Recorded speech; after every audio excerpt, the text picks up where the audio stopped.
Kali alhamdulillah kami Satreskrim Polrestabes Palembang, khususnya unit Opsnal Pidum kami berhasil kemarin mengamankan satu orang pelaku ya. Pelaku kita identifikasi 2 orang dengan modus. Jadi dia sepertinya mengikuti korban ini dari bank, salah satu bank di kota kita menuju bank yang lain.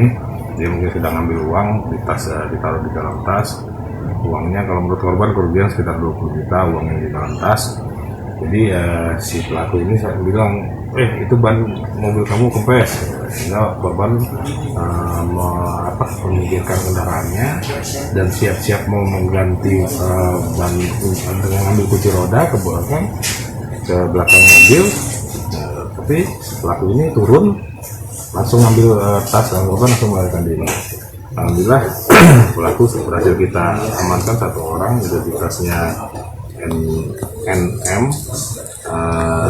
dan si pelaku ini residivis sudah 4 kali melakukan hal yang sama, 363, 365, dan dia pada saat kita ambil sempat melakukan perlawanan sehingga kita tindakan tegas yang terukur.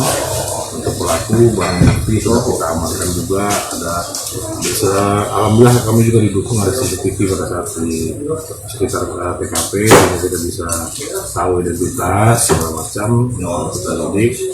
Kita amankan pelaku dan sekarang pelaku masih intensif kita periksa untuk mencari lagi pelaku satu lagi kawannya masih 3 gitu. Bang, ini komplotan atau gimana Bang? Spesialis nasabah ya Bang? Kalau melihat dari dia modus segala macam, mungkin ini modus lama, sering sekali banyak juga terjadi ya dari dulu, yang kepesan, yang pecah kaca. Kalau dibilang komplotan, belum bisa kita simpulkan seperti itu, tapi kita akan nanti dalami perlu di pemeriksaan. Korban sendirian Bang pada waktu kejadian? Korban dia berdua. Berdua Bang. Jangan lupa subscribe, share, komen, dan like ya.